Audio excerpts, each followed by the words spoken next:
Hey Lex, What's up, Shy? are you ready? It's time for another episode of Black Girl, Brown Girl, Squirrel.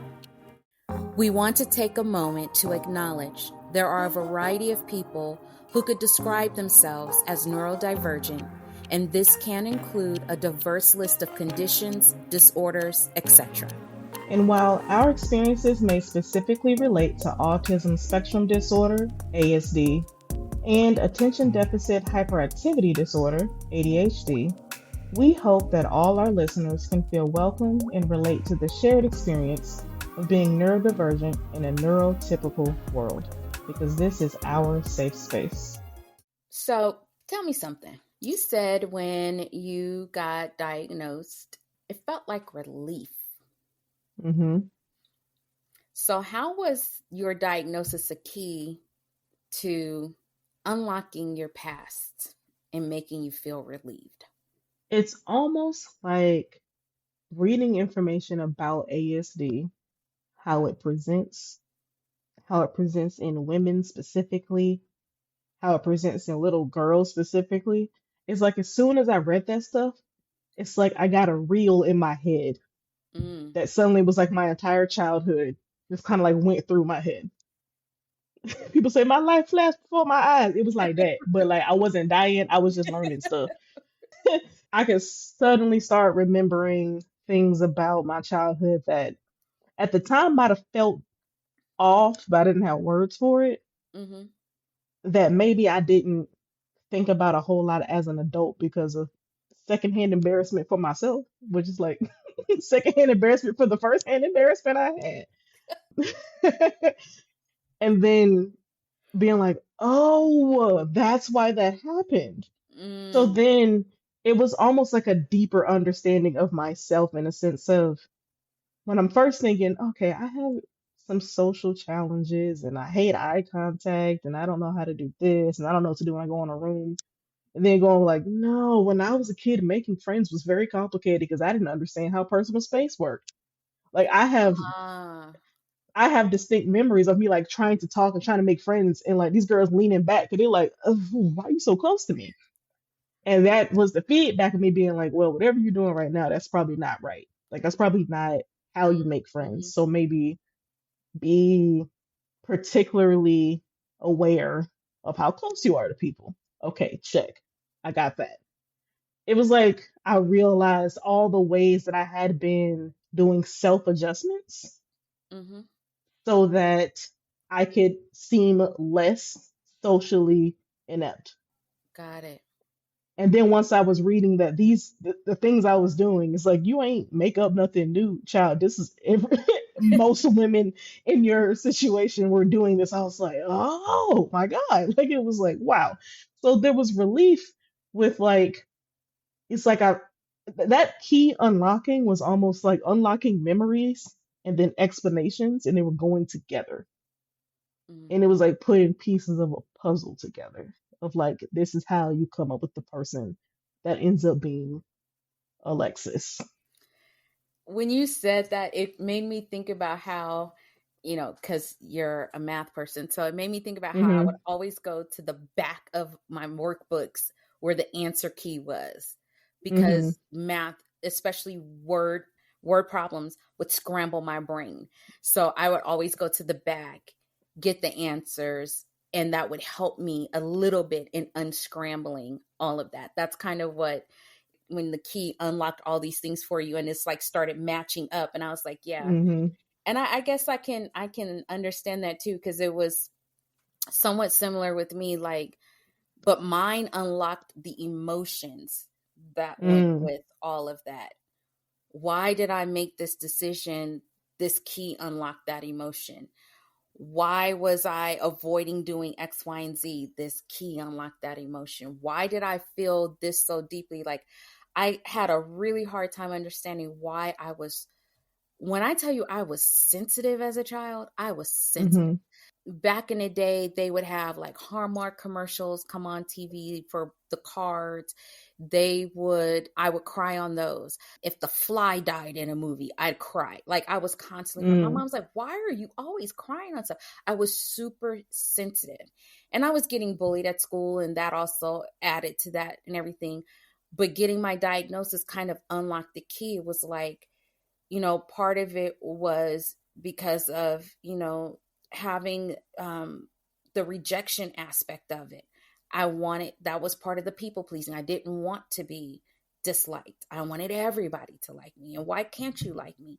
And I'm doing everything to be your friend. I'm doing everything to be picked on the team. And I'm trying to be smart, and I'm trying to help you in class so you can be, you can feel good and be mm. smart too. All these different things. It unlocked emotions for me to explain a lot of what happened in childhood, teenage years, adulthood. Yeah, that was a powerful, when, like I said, once I've sat in it, that was a powerful thing for me. Like, okay. Mm, mm-hmm. Then it went to oh, this is why I did that. But at first it was all the emotions that came with stuff that came up to me in my head initially. And Mm. I think, it's funny. So how has it now, like, reframed or reshaped your past for you? So many things come into my mind there. One in particular is, we touched on it a bit, the whole, this kid is gifted. Mm. This kid is so, so smart. Mm-hmm. And I think in some ways that is almost confusing when you look at how a lot of autism is typically spoken about. It's typically like this person is nonverbal, Yes.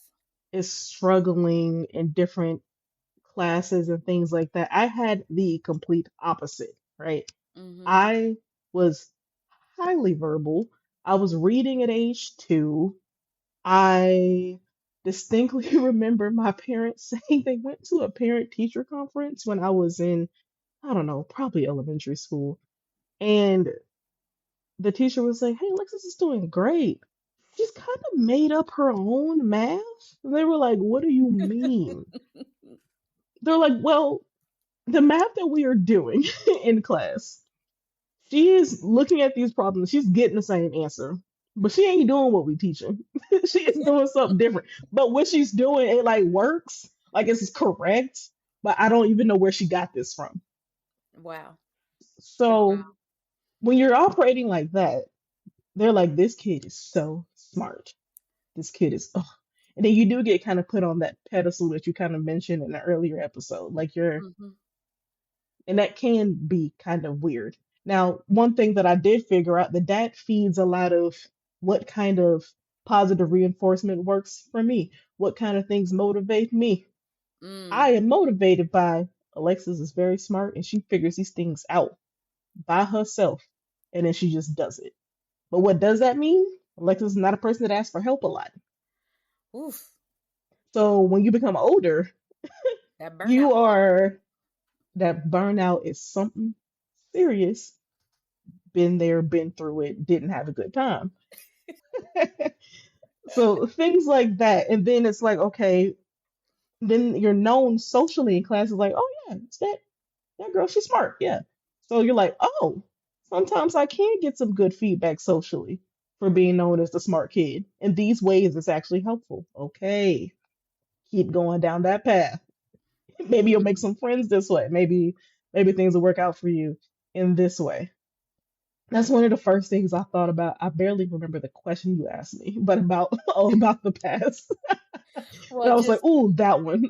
yeah. That one really had me thinking. And then when I started looking at people who have like level 1 autism, previously known as Asperger's, that kind of is more common in that part, in that particular diagnosis. That kind of like being able to have verbal communication is fine. And then also seeing things about with women and girls in particular, having even less of those quote unquote common challenges. Like we're more likely to be good with like reciprocal conversation Mm-hmm. Mm-hmm. or like pretending to not have certain issues. Like eye contact, I hate it. I definitely remember, like distinctly remember telling myself, you got to learn how to look people in the eye. So figure that out. So like force yourself to look people in their eye. Or look in the eye, but really I'm looking at your forehead. I'm looking at that Yes. spot in between your eyes. Yes. Look at your nose. If you have glasses, it's actually easier for me because I feel like there's a little bit less of that intensity in it when I'm Yeah. looking at you. Things like that. Reading, that is a common thing that girls with autism would do. I was like, oh, this is this is deeper than I thought. And it's funny because what I was asking you about was like, how did it reframe your past and make you look on on your past experiences? And for me, it was similar. It was like, oh, so that's why I used to daydream a lot Mm, because I was bored. I was mm-hmm, not able to function or think on this topic. So my mind wandered, and the safest way for me to do that was to daydream and keep my mouth shut sitting in class.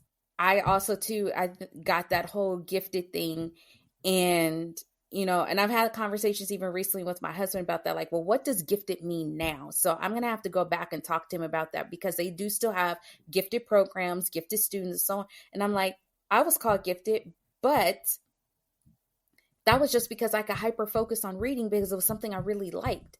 Reading and writing were two things I absolutely loved. So being hyper focused, not a problem. That didn't mean I was gifted. That just meant that was a subject that I could excel at because I really liked it. mm-hmm, And normally we are quote unquote labeled as gifted in one particular subject, most cases. It's not mm, necessarily all subjects, right? So you might be a super smart student, but you have one that's a strong suit than another, is kind of what I'm saying. And I look back on that, and I look back on, you said something that made me kind of start thinking even just now, like the recognition that we got for certain things. So I have always, I like, for me, I grew up doing dance, ballet, modern, African jazz, all different types of dance. I excelled at it because I loved it so much. Even now, I love music. If I had my Meg knee still, child, but I love to dance, and I'm going to dance. You put on some music, I'm going to dance. And that was the one area where the kids would always give me praise. Was, mm, oh, can you get up and do a dance right quick? They would put on some music and I would do an impromptu dance. I was always selected to be a soloist or to be the main duet partner with somebody else in a production or something like that. Dance was where I excelled. So kids would never say anything about that. Me and maybe one or two others, we gave the Martin Luther King I Have a Dream speech every year for Martin Luther King Day. Like every year, or mm. every Black History program. And my mom still teased me about that because she was like, you would just be saying, I have a drink. I have a drink today. I have a drink, and she would sit there and she would mock me, but she was like, but you could give this speech like it was your speech, it wasn't just like you memorized it. So I excelled in theater. I excelled in oratory type things. I excelled in dance. And so when the other kids recognized that, that made me feel good because then I felt accepted. But outside of that, Mm, unless I was doing double dutch, it was like, or tetherball or being good at something like that, they were like, they didn't want to bother with me and would pick on me. So it really helped me to see, it helped me to start looking at, well, where was I getting my rewards and recognition from? mm-hmm, And being on the stage allowed me to be somebody else different, whether I was dancing or acting. I wasn't me. mm, mm, You're always taking on another role, always. So I wasn't me. And people accepted whoever I was when I was up there, even if they wouldn't accept me. So, those types of things. So you learn to put on the mask and to hide certain things. And for those of us that are new to this world of neurodivergence and everything, and we're talking about masking. Masking is when you're hiding certain behaviors that are associated with your neurodivergence. So, you're being a people pleaser to cover up the fact that you don't like being rejected, things like that. Mm. So you're wearing a mask. And it's funny because in high school I actually wrote a poem about hiding behind the mask. But I was talking about hiding behind a mask from childhood trauma versus what I'm dealing with Mm. now. I did not know the connection there. So that came back and was interesting to me. But anyway, I think it as we go through and you think through life and all the decisions and everything, you just go, it just one key just keeps unlocking. It's like the master key to unlock all these different things that we just never understood about ourselves. Mm-hmm. Do you think it unlocked and did some things more in a positive way for you or more of a negative way? Hmm. That's an interesting question. I think that initially the positive part was just, again, that common thread of validation of like, I had a feeling this is why these things were going this way for me, and now I'm confirmed this is the case. I still think in the beginning there was some embarrassment of like replaying things in my head. I think a lot of stuff that I probably purposely didn't think about because I was like, ugh, I hate this. And then with reading about common experiences of young girls on the spectrum, I'm like, ooh, I did that. Oh no, that happened. I did that too. Oh no. Oh no. Like that was my general reaction to it. So I think there was a lot of discomfort in that sense. And there were even situations where like I can recall without going into too much detail because don't want that, but like a scenario where I was, because of me not understanding certain social norms and cues of the situation, I was actually in danger, but did Mm, not know I was in danger. mm, So then I'm like, oh, wow, no wonder that went that way. I had no idea that this and this meant that. And what this mm-hmm, person meant was this, and this is how I ended up in this situation. So mm-hmm. in situations like that, and then you're realizing, oh no, well, no wonder this was so complicated because now you've compounded trauma with your brain just working differently anyway. Having a traumatic event makes your brain work differently going forward. So Yes. you've got thing on top of thing Mm-hmm, that will affect the way that you react to situations mm-hmm. forever. So it, Yeah. and I remember that specific instance being something that like really occupied me for about a day thinking about it. Wow. And I think too, that's why, we emphasize seeking out a therapist, because when you start getting an understanding of how your brain naturally functions. Hmm. This is a natural function of your brain. So when we recognize how our brain naturally functions, and then we start tying it back, taking that master key and unlocking all these different things, sometimes there's some things there that are serious to unpack, and we Hmm. need help doing that. Like sometimes if your suitcase is too heavy, you're going to ask for some help so you can, lift it and do whatever you have to do with it. So it's the same thing here. And I don't want anyone to be afraid to go and to get a diagnosis or to get validation of what they've already been thinking and feeling. I want you ladies to feel like it's okay to go and to get that, and just know that it's also okay to go and to get the assistance you'll need to deal with the emotional and mental impact that may come from now having this key that's unlocking all of these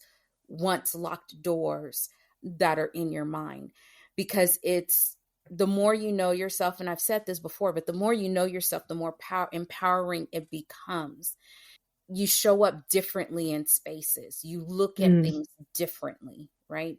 You don't just sit down and have conversations. You're looking at how you're having the conversation, how you're receiving the information, you're analyzing things. And for you to have the challenge of the social cues and things like that, I can only imagine how much more work that it took. But what I will ask for those who might be struggling with that, was it worth it to take that effort and go that extra mile to understand social cues better or conversations better?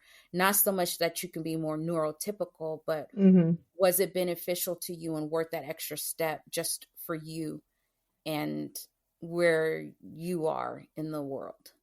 Mm-hmm. And are you speaking as regards to my own observations that I did to understand social cues, or conversations I had in therapy about the fact that sometimes these cues are hard for me? Oh, wow. Okay. So let me clarify. So I guess what I'm asking is, you recognize that you didn't know social cues and all of this as well. So Mm-hmm. you started working on ways to do that. Then, of course, you've got your validation that yes, you're on the spectrum, and then now you're in therapy and you're like, okay, now I need to work through and make sure that I do understand these things properly. So was all of that work combined worth Mm. it so that you could interact differently with people, so to speak? Or was it not as worth it just because of the emotional and mental toll that it takes to do that work? The answer to that question is so complicated because I would say that in therapy, I didn't learn about social cues. In therapy, I didn't learn how to read those things. In therapy, it's more like, because at this point, I'm already here. Like, Mm-hmm. I've already part of that masking and kind of like coping strategies that a lot of us will do happened while growing up. So, how do I act in this room? I looked around and I figured out there's a pattern to how we do this most of the time. Mm-hmm. So now I'm in my 30s, so I'm like, yeah, that's what I do. And if I had gone to a behavioral therapist as a child for many situations, that's what would have happened. They would Mm-hmm. have said, hey, when people introduce themselves, and they say, how are you? You don't just say good and then stop. You have to say something else to them. And like, you're laughing. That's the thing I had to be taught as a kid because it never occurred to me I was supposed to. Right. And I Right. is that a thing every kid is taught? Do, are kids all taught that they have to say that back, or did they figure it out? I'm genuinely asking you this question. Did you I have to be you taught that? I'm sitting there and I'm thinking about it. Well, I would say that yeah, it is something that they're taught to an extent, Mm-hmm. because just like I've seen, and the reason why I'm saying is, since I don't have children of my own, I'm looking at how Mm-hmm. I've seen others do it, and I have seen them with their young kids go, if someone gives them something and they don't say anything back, there's like, you're supposed to say thank you, thank them for the Mm-hmm. gift. So I think it is something that's taught. I think the difference is how your brain receives that. And since Mm-hmm. your brain thinks differently, it may not have received it as I'm supposed to say something back. I've seen parents say to their kids, well, tell them how you're doing. I'm fine. Okay, and what else? So ask them how they're doing. I Mm-hmm. don't see it often, but I've seen it. And I think Mm-hmm. also too, to your point, that's a very small percentage where I have personally seen that. I Yeah. have seen more where kids imitated their parents. So again, that's that ability to pick up on Yeah. Yeah. certain things. There's So imitation. Yeah. yeah, Yeah. I think because it is scientifically proven, kids are visual before they're verbal. So even though we talk to babies and we goo goo gaga at them, that's why kids can start communicating as early as 5, 6 months with their hands if you're teaching them sign language from birth, because they're Mm-hmm. visual, and eventually they'll pick up, oh, that's milk, this is mama, this is dada, and all, so they can start communicating with you. It's not that they don't understand what they want to say, they don't know how to say it, right? Mm-hmm. Mm-hmm. So if you apply that to someone that is on the autism spectrum, they're seeing these things, but their brains are not communicating to them how they're supposed to use it. How are they supposed to interact? So it goes out Yeah. the window. Yeah, I think, yep, you just said it. I think a lot of things I would see and I have no idea what that's got to do with me. Like it doesn't occur to me that I'm supposed to be that this is something I should also do. I think it took me longer to get there. So, Mhm. which is why, like, I think a lot of this does happen in your childhood and you pick this up. But I think it might have happened later for me, which is why I can remember some of these things clicking for me because it happened later in life. So it was at an age where I would have more of a memory of that sort of thing. Right. So Right. all that to say, in regards to the question that you asked me, like I said, in therapy, I didn't get that kind of information because I'm at a different point. A lot of the help I would get would just be that kind of thing that I kind of had to figure out on my own as a kid. I think there have been some more situations that might happen that I have asked for feedback on in therapy, just like, I don't understand why this and this is happening. Or I might have said, okay, and I'm going to pick on my roommate because she's fine. Like, she'll be cool with this. We've had things where she might tell me something in the middle of the day when I'm working. And I was like, yeah, sometimes I'm like, why do I even need to know that? Like, why am I supposed to say something in response to that? Why do I care Mhm. about this? And I was thinking it was something totally different. And the therapist said, well, I want you to look at this from the mindset, from the frame of neurodivergence. Were you busy while she's trying to tell you this information? And I'm like, well, yeah. She's like, so is it typically when you are doing one task that maybe it does not work for you to someone to interrupt you while you were doing this one task? And I said, oh, yeah, for sure. Don't bother me when I'm doing something. I'm doing this. And if you say anything to me that ain't got nothing to do with this thing I'm doing, I'm so confused on what I'm supposed to do with that information. So she's like, Mm. you're getting input and you literally don't know what to do with it. So being able to like kind of have that opened up to me, just like, ooh, look at it that way, it made me then go back on every conversation I've had where I'm just like so frustrated and confused with someone telling me something because I'm like, I don't know what I'm supposed to do with this. A lot of Mm. times my response might be nothing. Like I might literally just be silent because I'm like, I don't know what to say to this. And I know it's rude to tell people just straight up, I don't care. Like I can't say that. That's not nice. Yeah. I figured out at this point that's not nice. But that's the only thing I have that I want to say. I don't care. Or okay. Or so. Because I'm trying to understand, why is this piece of information in any way relevant to me? Why did you interrupt my day to tell me this? And Wow. she's like, when people are making friendships, when you're forming relationships, there's a bid for closeness. And part of a Mhm. bid for closeness is sharing with people. And I'm like, oh, oh, they're telling me this because they're my friend. And as silly as that sounds, that had never occurred to me. And it still is something that I have to remind myself. Like, yeah, people share these kinds of things because they like to share things that they enjoy with people that they enjoy. And I don't necessarily do that. Just because I enjoy something doesn't mean I need to tell you about it because I experienced the full range of the joy about it by myself. I Mm. don't think I need to share it with somebody else. And not because I'm like, I don't want you to know, it's because I simply didn't care. Like I didn't think about telling you. It's like those things are not related. My happiness and your knowledge of the thing that makes me happy in my mind are not related. But I think that's actually a typical part of forming relationships, which is something I was reminded of when doing some research. And I don't think that ever quite developed for me in the way that we typically see. I swear, I am so fascinated by you and your brain and how you think. And I mean that in a good way, not in a bad way, because it gives me pause to think about looking at things from multiple situations. So, as someone who does coaching and training for people, I'm constantly looking at, is this going to work for this type of learner, this type of person? This is that. I have to look at things in a number of ways, and even still, it's still done through a particular type of lens, right? And Hmm. so when I talked to you and you explained certain things to me, and I was just, to me, if you hadn't said that you felt a level of completeness, is kind of what I'm hearing. So correct me if I'm wrong. Mm. Like there's Hmm. a certain level of completeness. This brought me joy. I am complete in my joy. I don't need anybody else to celebrate this or sharing this or this is that. I am thoroughly Hmm. complete. If Hmm. you hadn't told me that, I would sit here and just go, wow, what a lonely existence.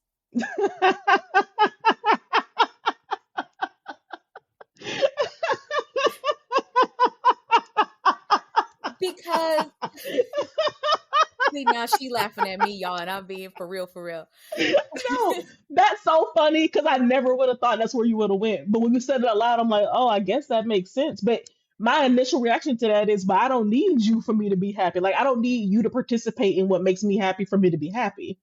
And see, and that's the thing, and that's one of the things that I think is important to understand Hmm. about autism in particular is because, and I can say this because I've have friends who have children that are on the spectrum, but on the other end of the spectrum where they are, some are nonverbal, some are literally in their own worlds. I Hmm. remember I went to do an interview for a little girl who was autistic. She was nonverbal to those that were not inside her headspace, if you will, right? So I'm over there at the house. I'm talking to the mom. We're talking about different things. I had a Barney doll. So back in the day, if you guys don't know who Barney is the purple dinosaur, and you used to squeeze the paw. I squeezed the paw, and he would sing the song. So I brought that as a way of potentially breaking ground. And the Hmm. little girl did not want to interact with me. So I just sat the doll down, and she came over eventually, and she picked him up and sat him down beside her. And then I went and grabbed him and came and brought him back. That was the only time she even acknowledged my presence. Was like, I know this heifer did not pick this doll up and bring it back. So she went, picked it up, and she sat it back down by her, and she turned back to whatever program she was watching. Never once acknowledged me, never once looked my way, because I didn't need to be in her world to complete her world. And then eventually she figured out how to turn them on, and she turned them on, and she just sat there.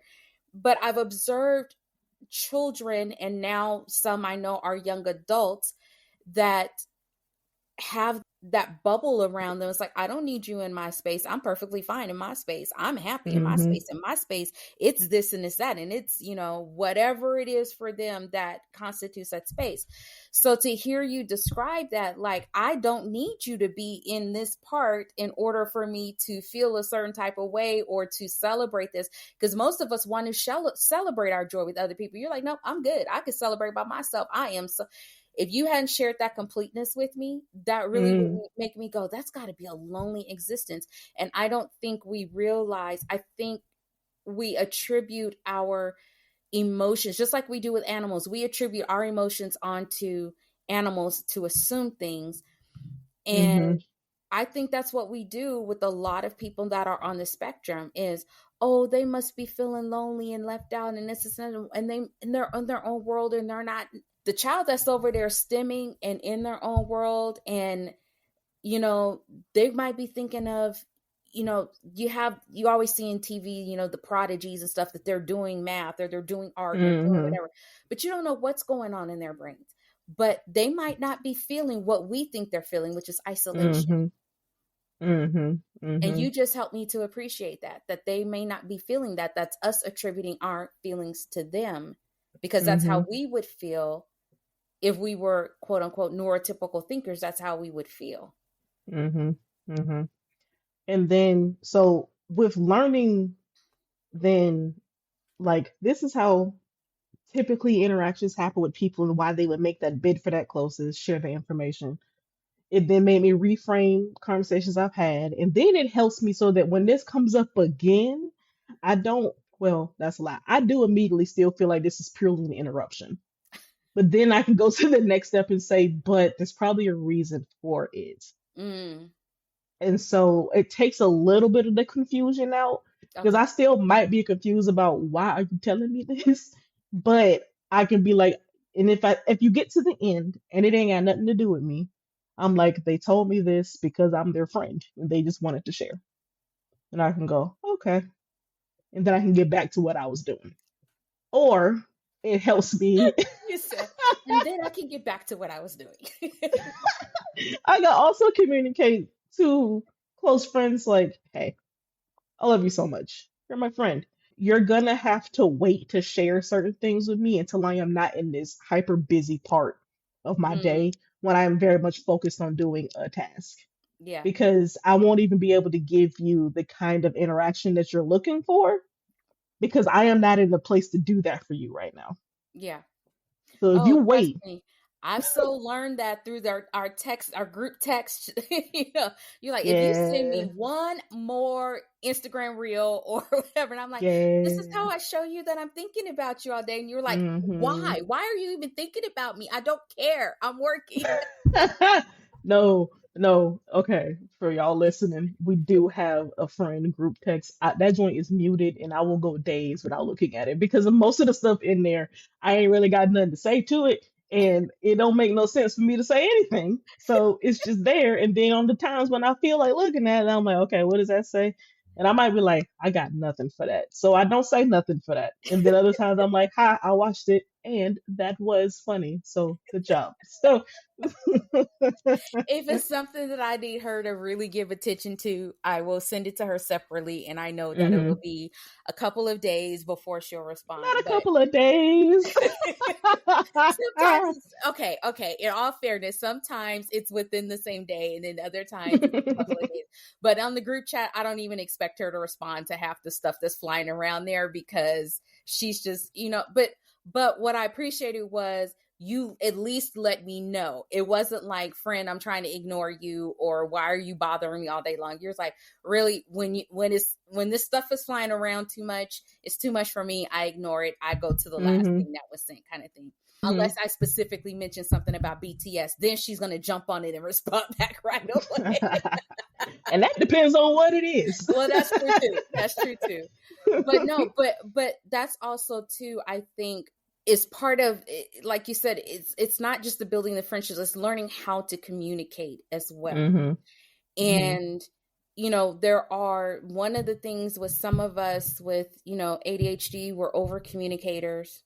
We completed other people's sentences, different things like that. And most people say, oh, well, that's just how we communicate, or that's typical. No, this is That ain't something how I that's communicate. no, no.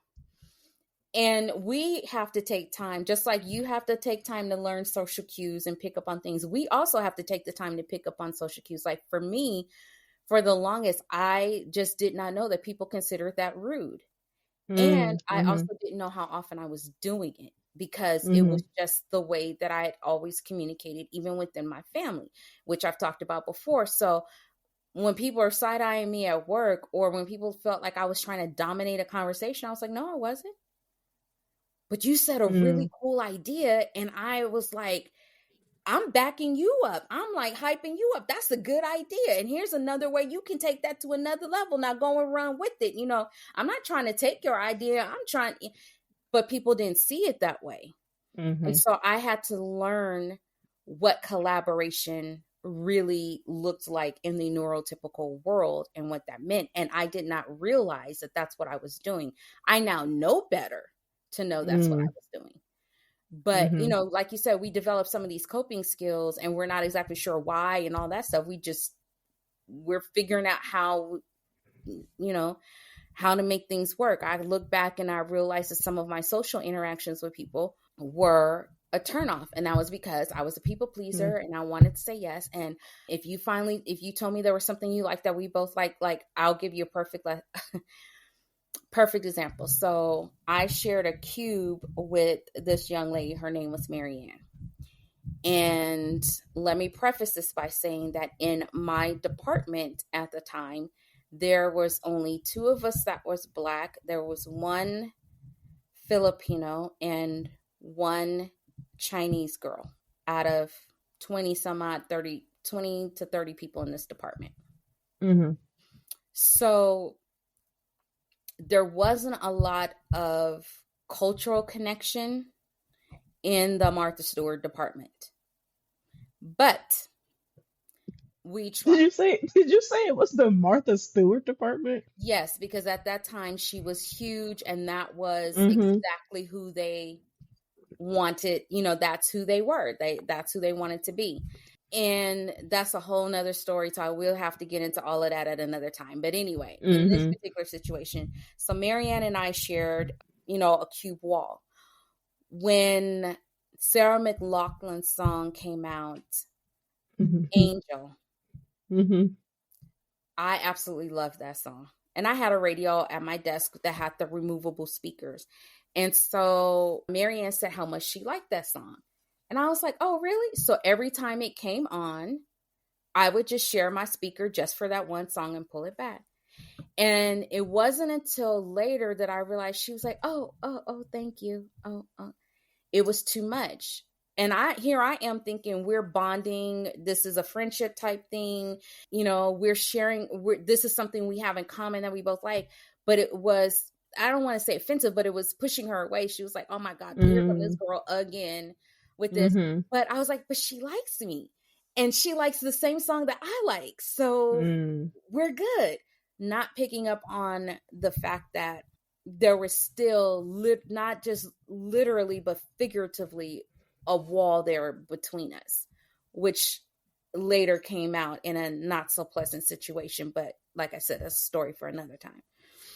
So we all have to learn our social cues. We all are readjusting. And so now, so you're talking about you being in your 30s and you're looking back on this. So imagine being in your 50s and you're looking back over all of this and you're like, whoa.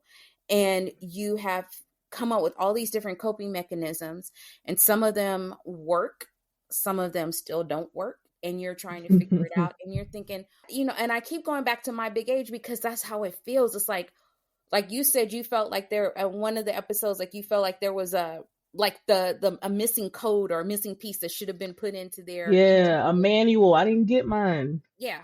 I didn't get my manual. And I'm going back and I'm looking like I read the manual. I followed what it said, but what didn't I understand about this chapter? Why didn't this work? This is what they told me to do. Why didn't this work? So you're missing sections and I got all the sections and still can't figure out what's going on. That's what it's that's why I said this whole thing is a spectrum, because there's so much. And even now I sit back and I go, okay, all right, I see why that was exhausting for some people. I see why that was exhausting for me. It's just it's wild. It is so wild. It is. And so I guess as far as is it worth it, I would say yes. The work I have done.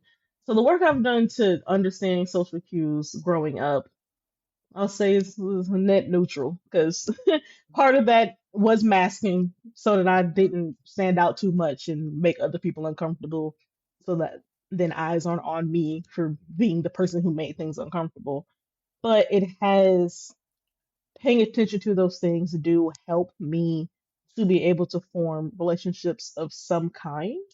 And then being able to ask more questions in therapy, bring up different things, me thinking I'm talking about something else, and her being like, no, this is from that other thing we talked about. It's helpful because even though I do find a lot of like solace and comfort in like by myself, I am still a human and humans are still social. So we all have a need for closeness with other humans. That is how we are built. It is a necessary thing. So to be able to understand people a little bit better helps me to keep building on and cultivating the relationships that I do have and the ones that I want, and how to keep them going. That makes sense. I can appreciate that. And I too will say that it has been worth it. Is it work at times? Sometimes, yes. But I look at it this way. I've been working at this all my life anyway, not knowing it. Now I just know what I'm working towards and why I'm working so hard, and none of us want to be in a job where we're working hard and you're trying to figure out what am I doing this for? And you don't have a reason. You don't have a why. So now I feel like we have a why. We know why we're doing this. We know why we're working so hard, and that sort of a thing. And then also too, I think it has helped to change the depth of my relationships with people. I have always been a person who has valued relationships and close relationships. But I've also been one who, like I said, being a people pleaser, I would just allow people to say and do things and not necessarily stand up for myself because I didn't want to lose the friendship. And that strength came along the way for a lot of different reasons, along with some therapy and stuff. But now my friendships are more, I feel, not having more depth, but it's more mature. It's based on Mm, things that are much more emotionally deeper and much more tangible in a way. I'm not sure how to explain that, but I look back on, like, I wear my heart on my sleeve, as you know. So, mm, I will not hesitate to tell you I love you every time I see you, or to give you a hug, or this, and that. But I also recognize that that can be too much for some of my friends. So sometimes I just step back and I wait to take the cue from them on how they want this interaction to go, you know. And so the more that I take the time to observe other people and get to know them for who they are rather than for who I perceive in my mind how the relationship is supposed to go, because that's the proper norm, if that makes sense, then I go, oh, okay, so it's much deeper. So my interaction with Jazzy is different than my interactions with you sometimes, mm-hmm, to an extent, mm-hmm, because I know that, okay, Alexis is very much like, hey, I get you, I vibe you, but I still need to put this into some kind of context. Whereas mm, with Jazzy, it's just like, I could be like, hey girl, da da da, and it's like an instant thing that's there. But we're mm. also both ADHD, so Yeah. we can connect with Y'all got the same thing happening yeah. So we connect very in that way intensely. too. Yes. Yes, very much so. Very much so. But it's just when you really, I think it also, a lot of people will say, well, that's just normal. You just grow up and you mature. It's a different level of maturity. It's a different level of Mm, understanding. It's a different level of seeing people, where you're meeting them where they are and completely accepting them where they are. mm-hmm, Completely different.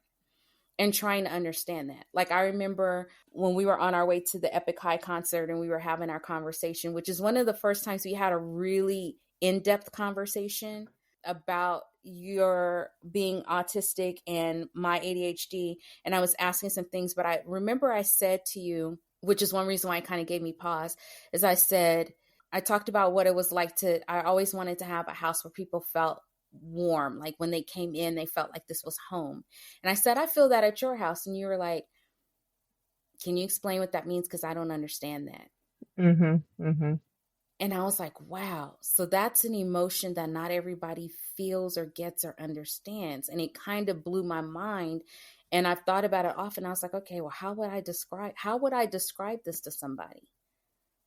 What mm-hmm, that feels like. And so I now think about, when I go to say certain things to you, how do I connect it so that you will get it and then feel the way that I hope you would feel when I say it? mm-hmm. No, that makes sense because abstract emotions are difficult for me. Like I can't connect them. So when Mm, people start attaching emotions to like just like rooms and things, I'm like, I don't understand what that is. I don't even know. Like I don't even know how to ask because I don't even know what you're saying. But and I we do can't remember really that say that. conversation. Yeah. I do I remember that conversation because I was like a warmth, a feel in a house that feels like warmth, and I'm like, I don't get it, I don't get it. And I remember you did break it down a little bit more, and I understood at the time. Do I remember that explanation right now? No, but I do remember leaving that conversation, understanding more of what you were talking about. But yeah, that's a thing, and it affects friendships and stuff in ways where I find myself often having to ask more people, what do you mean by that? Which, Mhm. depending on the closeness, because closeness might mean that they understand me as a person more, will Yeah. affect the response I get to certain questions. Mhm. Because some people, when you question them for something that is maybe they've said freely all the time, and you might be the first person that asks them, what does that mean? Like, what is that? Sometimes people can immediately go to defense Yes. because they think by you asking me, what does that mean? What you're really saying is, you don't know what you're talking about. Right. And I'm like, no, no, no, no, no. I trust you know what you're talking about. I don't know what you're talking about. And I figured since it's about you, I would ask you what you were talking about to help me understand you. But that doesn't always go that way. Right. Doesn't get Um, translated. Yeah. yeah, so sometimes I've had to like figure out. Okay, is this somebody I can actually even ask this question to, or is it somebody who I'm just like, okay, well, they said that thing and that didn't make no sense, but I'm not even really pressed about it because I don't really care that hard because I'm not that close to them. But if I'm close to you, I'm like, I want to understand. So I'm going to ask the question. You know, you just helped me to come up with an analogy to help other people. It's kind of like when you are learning to speak a new language, Mm-hmm. and then there's dialects within that language. Mm-hmm. So what I mean by that is, you know, you're talking to people, so you're learning a new language, so you're talking to them in the language that you're hoping that they understand, but you're not realizing, or they're not realizing, they're speaking a different dialect. You're speaking the same language, just a different dialect. So, and Mm-hmm. because of that, some words are going to sound and be different. So when you're asking them to explain, that's why it's taken back. Like, why are you challenging my credibility and my this? You're like, no, no, no, no. See, you instantly Mm-hmm. take it as, no, I'm taking what you're saying as credible. I just want to better understand because I Mm-hmm. don't understand what you're saying and why that pertains to me, and how do I make it pertain to me as it is. And then on the other hand, I'm the one that's sitting there going, I'm being skeptical about what you're saying because how do I know you got credibility and yada, yada, yada? Because I speak the language too, and I speak it, you Mm, know. So it's just, it's coming at it from different perspectives, but it's us speaking the same language. It's just which dialect are we speaking? mm. Listen, you just opened it up for me because I forgot that people don't usually take what words people say at face value.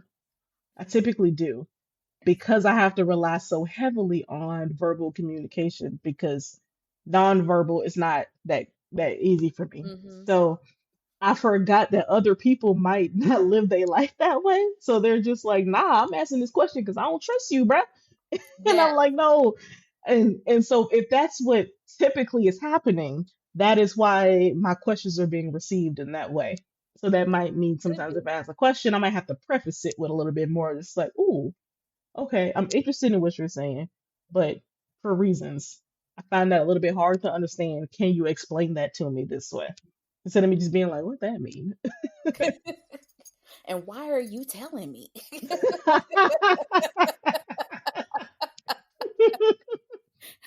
I'm not even trying to understand that right now.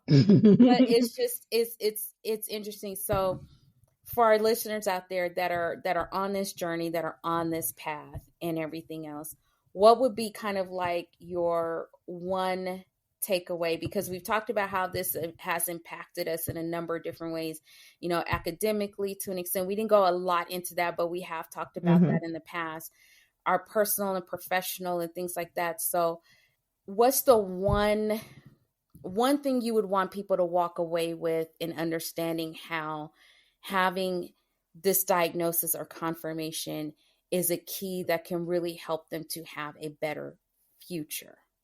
Understanding yourself on a deeper level can help you to understand how to keep growing in the way that you want to. Can help you understand which way is the best way for you to operate.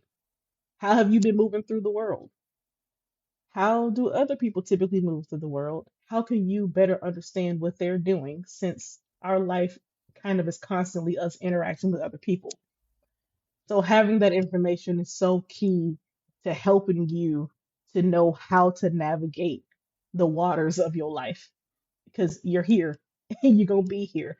So how can you make it best work for you? Having information about yourself can better put you in a better position to know what to do.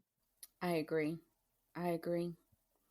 And the only other thing I will add to that is that it also helps to clear up, or to help you start having the words and a better understanding to clear up miscommunication, Mhm. because we aren't always understood, Mhm.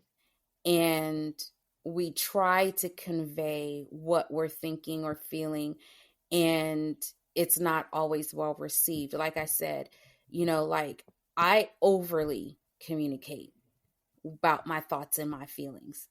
And then sometimes that ends up being communicating too much and saying more than what I need to say. And then sometimes that is people cut me off like, okay, we get the point. We get the point. And I'm like, no, but do you really get how I feel? Do you really understand? Yeah. And then on the other side, you have the very direct and to the point. Mm-hmm. And it's like, okay, but you didn't have to stab me with how sharp that was, you know? You know? That's never my intent. Right. But that's what I'm saying. So to me, having the key, it unlocks so many things. And yes, there's a ton of thoughts and emotions and so forth, but it really does help in the, like you said, in the relationship building and the relationship repair, because you now understand how you communicate and how you receive even more effectively, and how others are communicating and receiving. And it gives you pause to go, how do I say this in a way that is going to be clear to them, but still true to who I am and how I relate to the world? And Yep. it helps to make that a little bit easier. It really does. Mm-hmm. So we'll keep working at it. Thanks for hanging out with us today. We'd love to hear from you. If you have any questions or topics you'd like for us to cover in our podcast, please don't hesitate to let us know.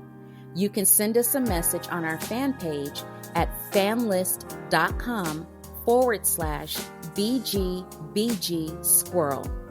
That's fanlist.com/BGBG Squirrel.